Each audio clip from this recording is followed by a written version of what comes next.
over 59 years and more than 20 films, legendary MI6 agent James Bond's bed-hopping antics have become as synonymous with the franchise as vodka martinis and Aston Martins.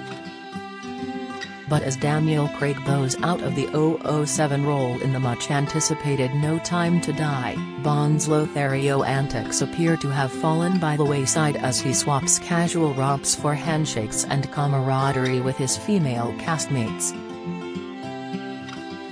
The 25th film in the franchise sees strong female characters stake their claim on the storyline, with Lashana Lynch as British secret agent Nomi, along with Ana de Armas as Cuban agent Paloma, joined by psychologist and Bond's love Madeleine Swan, played by Lee Seydoux.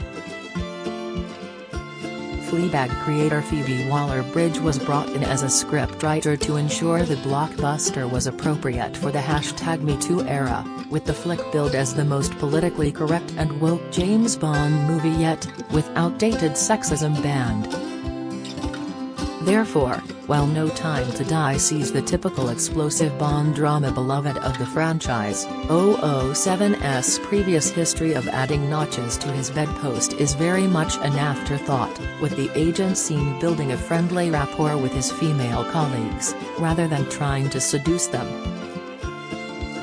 In one scene, Bond asks Paloma to turn around as he changes, before shaking hands with her in a scene of mutual respect and understanding following a dramatic fight scene.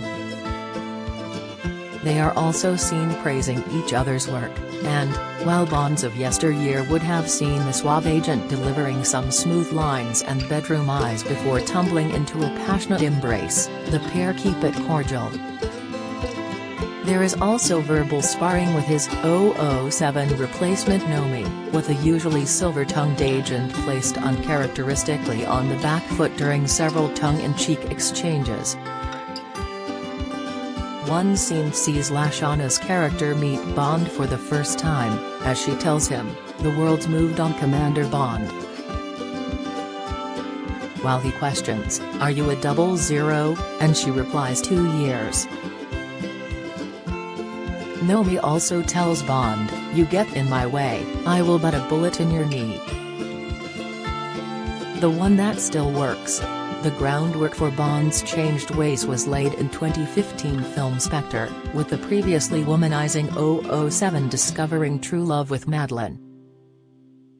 The focus has shifted to teamwork and healthy competition, with no scrimping on the action that fans of the franchise adore. And the change has been noted. Daily Mail's Brian Viner wrote in his review, "Was there ever a Bond film with fewer sexual conquests? I can't think of one, even in the near-monogamous Timothy Dalton years."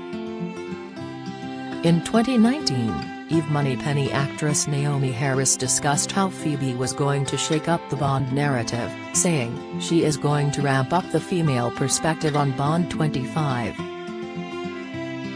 The Bond of old, his days are numbered," she concluded, suggesting that the writer will shake up what's come to be expected of the character.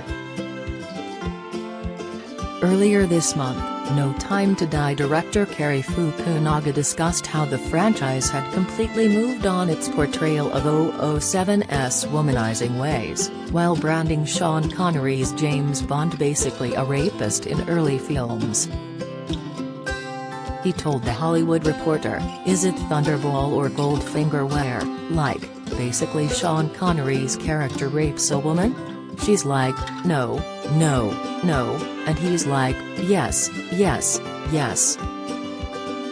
The scene in question in 1965's Thunderball involves Bond, played by Connery, and nurse Patricia Fearing, Molly Peters. During their first meeting, Bond forcibly kisses Fearing, which she rejects and forcibly pushes him away.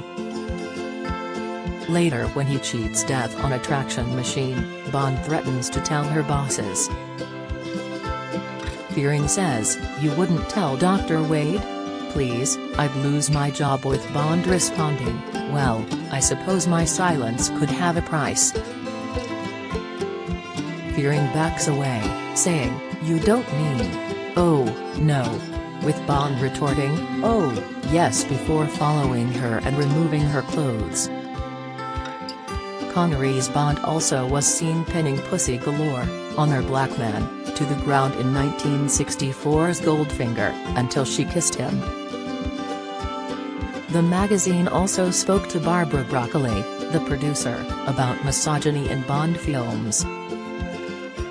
Her late father, Albert Cubby Broccoli, produced the Bond franchise until his death in 1996. Producer Barbara Broccoli added, "I think people are coming around, with some kicking and screaming, to accepting that stuff is no longer acceptable. Thank goodness.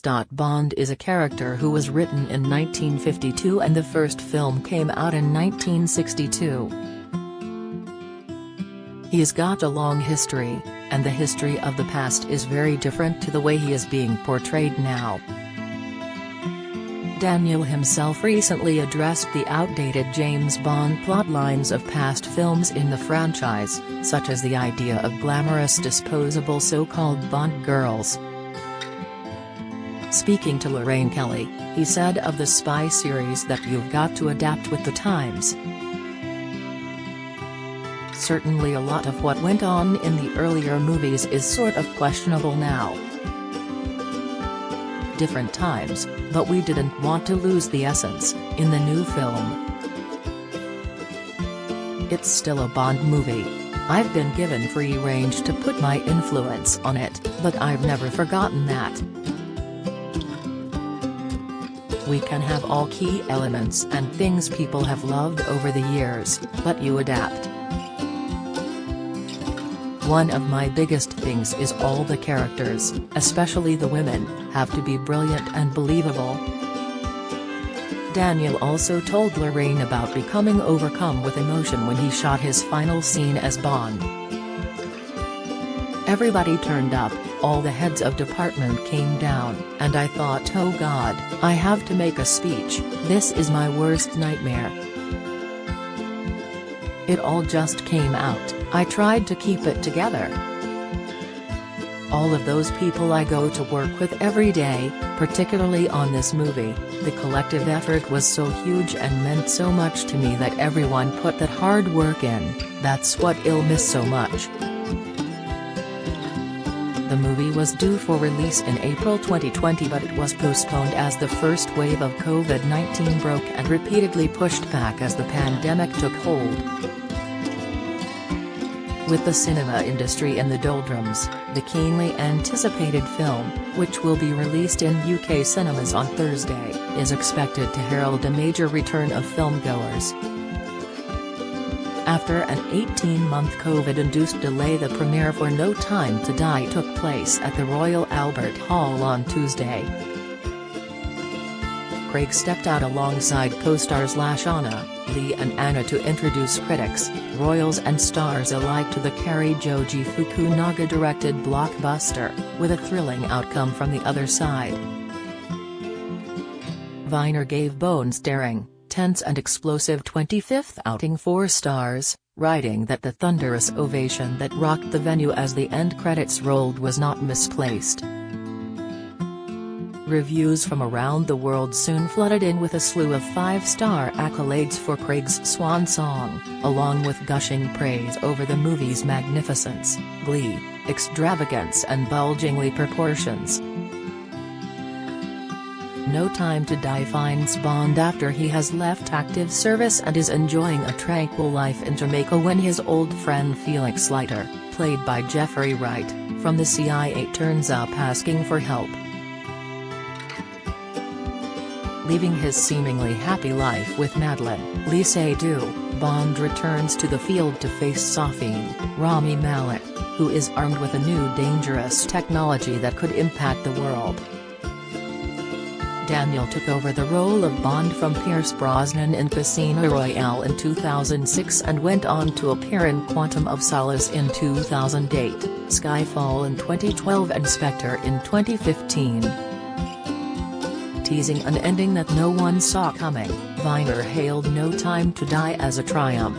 gushing, No Time to Die is an explosive, tense, daring, and most of all surprising adventure, toying with our preconceptions about the world's greatest secret agent and exploring his personal life more intimately than ever before.